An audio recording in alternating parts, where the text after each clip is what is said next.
कल्पना कीजिए एक ऐसे समय की जब कोई इतिहास की किताबें थी ही नहीं, कोई गूगल नहीं था, कोई लिखा हुआ शब्द था ही नहीं।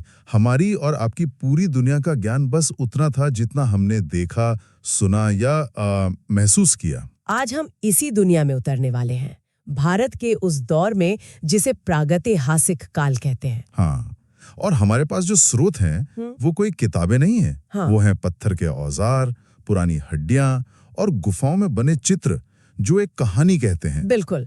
और आज हमारी कोशिश है कि हम उस कहानी के सबसे दिलचस्प हिस्से आपके सामने रखें। तो चलिए यहीं से शुरू करते हैं। जब हम कहते हैं प्रागैतिहासिक, तो इसका असल में मतलब क्या है? ये उस इतिहास से कैसे अलग है जो हम स्कूलों में पढ़ते हैं? ये सवाल ही पूरी बात की जड़ है। देखिए, इन दोनों के बीच की जो लकीर है वो है लिखावट। प्रागैतिहासिक काल यानी प्रीहिस्टोरिक वो समय है जब इंसान ने लिखना सीखा ही नहीं था। इसलिए उस युग का कोई राजा, कोई रानी, कोई तारीख, हमें कुछ भी लिखा हुआ नहीं मिलता। तो हम जासूस बन जाते हैं एक तरह से। बिल्कुल, हम पूरी तरह से जासूस बन जाते हैं। हमारे सबूत होते हैं वो चीजें जो वो लोग पीछे छोड़ गए, उनके पत्थर के हथियार, जानवरों की हड्डियां, अच्छा, जिन पर औजारों के निशान हैं, मिट्टी के टूटे फूटे बर्तन और सबसे शानदार गुफाओं की दीवारों पर बनी उनकी पेंटिंग्स। मतलब हम एक तरह से बिना शब्दों की एक पहेली सुलझा रहे हैं। हाँ, कह सकते हैं। और ऐतिहासिक काल यानी हिस्टोरिक पीरियड तब शुरू होता है जब हमें पहला लिखा हुआ सबूत मिलता है। भारत के संदर्भ में ये दौर मानव की शुरुआत से लेकर लगभग 3000 ईसा पूर्व तक फैला है। बाप रे, ये तो लाखों साल की कहानी है। हाँ, बहुत लंबी कहानी। लाखों साल। तो चलिए इस लंबी कहानी के पहले और सबसे बड़े अध्याय से शुरू करते हैं। पुरापाषाण काल या पेलियोलिथिक एज। ये 5 लाख साल ईसा पूर्व से लेकर 10,000 ईसा पूर्व तक। ये तो वो समय था जब धरती पर हिमयुग यानी आइस एज चल रहा था। मैं तो सोचकर ही कांप रहा हूँ, ऐसे में जिंदा रहना कितना मुश्किल रहा होगा। मुश्किल ही नहीं, बहुत बहुत मुश्किल। इस दौर में इंसान की पहचान थी एक शिकारी संग्राहक या हंटर गैदरर। उसका बस एक ही मकसद था, अगले दिन का खाना जुटाना और जंगली जानवरों से खुद को बचाना। तो खेती बाड़ी कुछ नहीं? न खेती का ज्ञान था, न घर बनाने का। उनका घर थी कुदरती गुफाएं या चट्टानों की ओट। जीवन पूरी तरह से प्रकृति की दया पर था। और इसी दौर में एक ऐसी खोज हुई जो शायद इंसानियत की सबसे बड़ी खोज है, आग। हाँ, ये सिर्फ एक चिंगारी नहीं थी, इसने तो सब कुछ बदल दिया होगा, है ना? सब कुछ, बिल्कुल। और ये सिर्फ जानवरों को डराने या रोशनी के लिए नहीं थी। इसका सबसे बड़ा असर हमारे शरीर और हमारे दिमाग पर पड़ा। आग ने हमें मांस को पकाकर खाना सिखाया। और पका हुआ भोजन पचाना आसान होता है। उससे शरीर को ज्यादा कैलोरी, ज्यादा ऊर्जा मिलती है। अच्छा। कई वैज्ञानिक तो ये भी मानते हैं कि इसी अतिरिक्त ऊर्जा ने हमारे पूर्वजों के दिमाग को बड़ा होने और विकसित होने में मदद की। मतलब आग ने हमें सिर्फ गर्मी नहीं दी, बल्कि शायद होशियार भी बनाया। हाँ, एक तरह से ये कनेक्शन बिल्कुल बनता है। वाह, ये तो कमाल का कनेक्शन है। मतलब हमारा डिनर मेन्यू बदला और उससे हमारा भविष्य ही बदल गया, कह सकते हैं। पुरातत्वविदों ने इस लंबे युग को भी 3 हिस्सों में बांटा है। पहला, निम्न पुरापाषाण काल। इसमें हमारे पूर्वज होमो इरेक्टस क्वार्ट्जाइट जैसे सख्त पत्थर से बड़े और भारी औजार बनाते थे, जैसे हाथ की कुल्हाड़ी। एक मल्टीपर्पज टूल जैसा। बिल्कुल, काटने, छीलने, खोदने सब इसी से। और फिर क्या हुआ? क्या औजार हमेशा ऐसे ही भारी भरकम रहे? नहीं, यहाँ पर एक और दिमागी छलांग दिखती है। मध्य पुरापाषाण काल तक आते आते उन्होंने एक नई तकनीक विकसित की। अब वो एक बड़े पत्थर को ही औजार नहीं बनाते थे, बल्कि एक बड़े पत्थर से कई धारदार टुकड़े या पपड़ियां, जिसे फ्लेक्स कहते हैं, वो निकालने लगे। ये एक बहुत बड़ा बदलाव था। बहुत बड़ा। इसे थोड़ा आसान भाषा में समझाइए, ये इतना बड़ा बदलाव क्यों था? सोचिए, पहले आप एक आलू से सिर्फ एक ही चिप्स बना पाते थे। ठीक है। अब आपको पता चल गया कि उसी एक आलू से बहुत सारे पतले और तेज चिप्स कैसे बनाने हैं। हाँ, मतलब एक ही पत्थर से ज्यादा और बेहतर औजार। एग्जैक्टली। ये रिसोर्स मैनेजमेंट का पहला सबक था। फिर आता है उच्च पुरापाषाण काल, जब हम यानी होमो सेपियंस दुनिया में आ चुके थे। हमारे दौर की शुरुआत। हाँ, हमारे औजार और भी छोटे, पतले और स्पेशलाइज्ड हो गए, ब्लेड और तक्षणी जैसे, जिनसे हड्डियों और सींगों पर नक्काशी भी की जा सकती थी। और यहीं से कला का जन्म होता है। भीमबेटका के गुफाओं में पहली तस्वीरें इसी दौर में बननी शुरू हुई। तो पूरा पाषाण काल का इंसान एक बहुत ठंडी दुनिया में जी रहा था। लेकिन फिर सब कुछ बदल गया। धरती गर्म होने लगी। जब आपके आसपास का पूरा जंगल, पूरे जानवर बदल जाएं, तो आप क्या करते हैं? आप खुद को बदलते हैं। शायद यहीं से मध्य पाषाण काल की कहानी शुरू होती है। आपने बिल्कुल सही नब्ज पकड़ी है। लगभग 10,000 ईसा पूर्व के आसपास हिमयुग खत्म हुआ। ग्लेशियर्स पिघले, बड़े बड़े घास के मैदान बने और साथ ही हिरन, खरगोश जैसे छोटे और तेज दौड़ने वाले जानवर भी आए। अच्छा। अब पुराने भारी औजारों से इनका शिकार करना नामुमकिन था। तो जरूरत ने एक नई खोज को जन्म दिया। मैंने पढ़ा है कि इस युग की पहचान है माइक्रोलिथ्स। ये 1 से 8 सेंटीमीटर के बहुत ही छोटे पत्थर के उपकरण थे। इतने छोटे क्यों? इनसे क्या होता था? माइक्रोलिथ उस जमाने की हाईटेक इंजीनियरिंग थे। वाह। ये इतने छोटे और नुकीले होते थे कि इन्हें अकेले इस्तेमाल नहीं किया जा सकता था। अच्छा। इन्हें लकड़ी या हड्डी के हत्थे में लगाकर तीर या भाले की नोक बनाई जाती थी। ये दुनिया का पहला कंपोजिट टूल था, यानी 2 अलग-अलग चीजों को जोड़कर एक बेहतर हथियार बनाना। कमाल है। इससे दूर से और सुरक्षित तरीके से शिकार करना मुमकिन हो गया। मैंने जब पहली बार एक माइक्रोलिथ को अपने हाथ में पकड़ा था तो मैं हैरान रह गई थी। वो इतना छोटा और परफेक्ट था। आपको एहसास होता है कि इसे बनाने वाले का हाथ कितना सधा हुआ होगा और दिमाग कितना तेज। ये सिर्फ एक पत्थर का टुकड़ा नहीं है। नहीं, ये हजारों साल पुरानी इंजीनियरिंग है। और शिकार के तरीके के साथ साथ जानवरों के साथ हमारा रिश्ता भी इसी दौर में बदल गया। पशुपालन की शुरुआत भी तो यही हुई थी। हाँ, ये एक और बहुत बड़ा कदम था।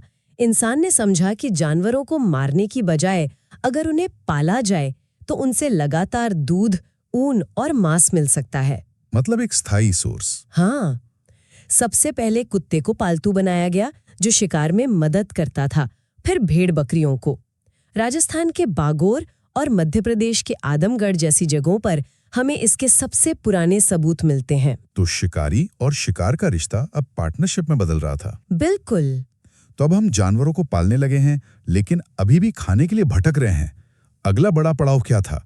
मुझे लगता है अब हम उस दौर में आ रहे हैं जिसे नव पाषाण क्रांति या नियोलिथिक रेवोल्यूशन कहते हैं।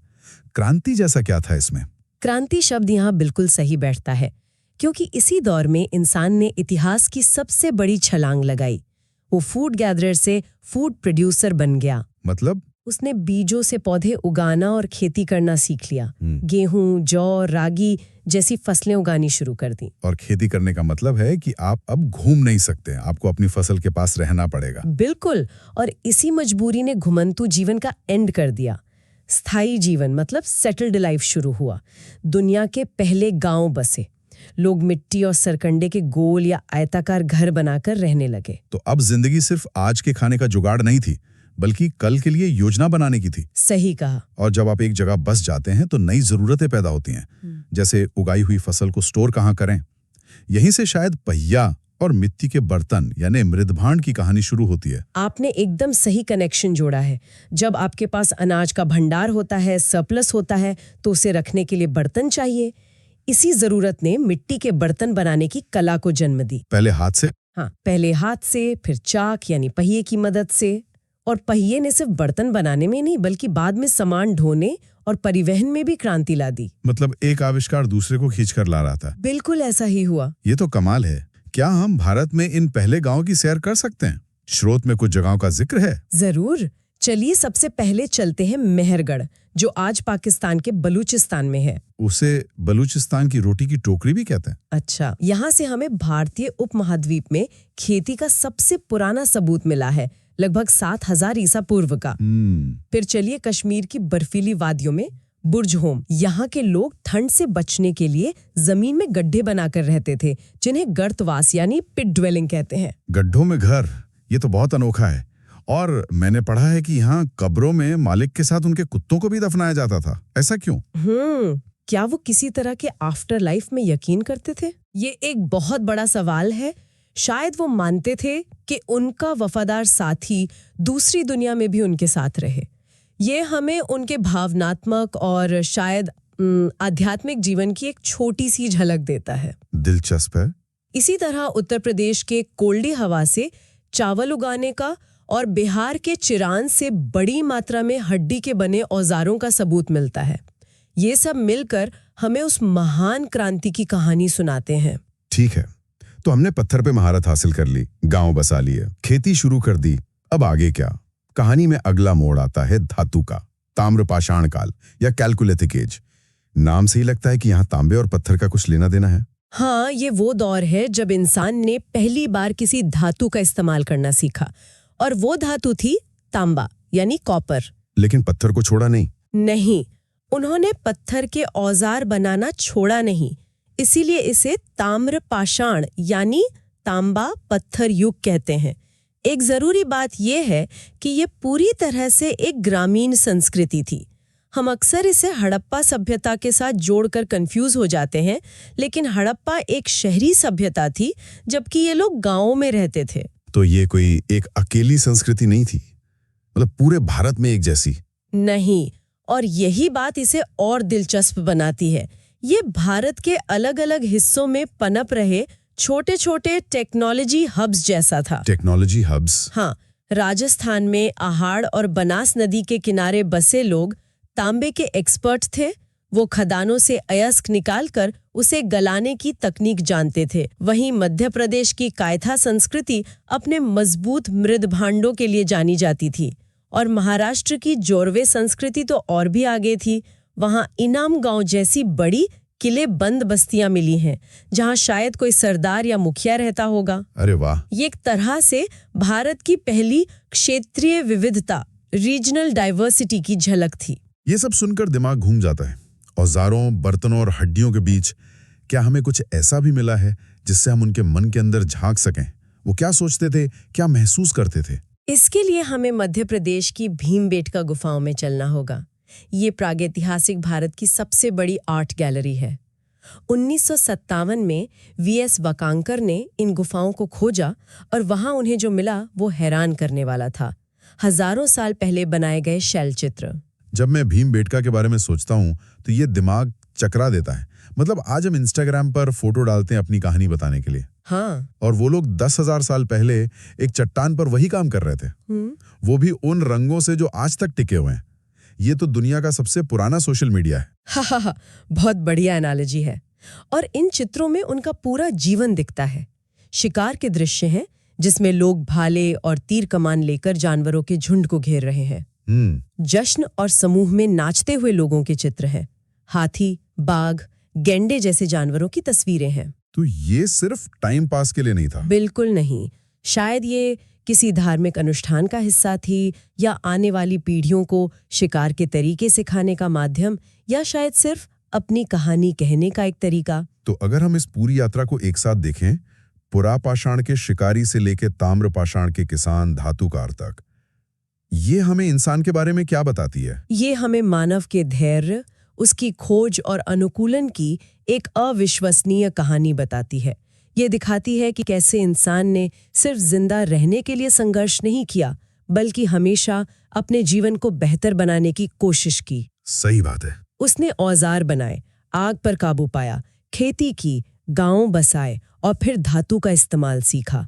हर चुनौती का जवाब उसने एक नई खोज से दिया। तो क्या हम कह सकते हैं कि यही ग्रामीण संस्कृतियां वो नींव थीं जिस पर आगे चलकर हड़प्पा जैसी महान शहरी सभ्यता खड़ी हुई? बिल्कुल। सिंधु घाटी की सभ्यता आसमान से नहीं टपकी थी।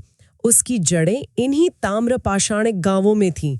यहीं पर वो तकनीक, वो सामाजिक संरचना और वो व्यापारिक नेटवर्क विकसित हो रहे थे, जिन्होंने भारत की पहली महानगरीय क्रांति को जन्म दिया। मतलब हर बड़ी कहानी की शुरुआत एक छोटे कदम से ही होती है? बिल्कुल। वाकई क्या कमाल का सफर रहा।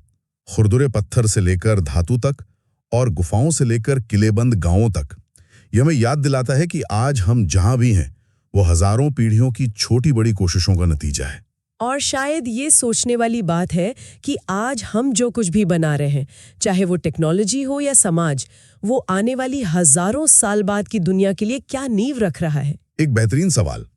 जैसा कि हमारे एक स्रोत में कहा गया है, इतिहास केवल अतीत का अध्ययन नहीं, बल्कि वर्तमान की जड़ों को समझने का प्रयास है। और आज हमने उन जड़ों को बहुत करीब से देखा है।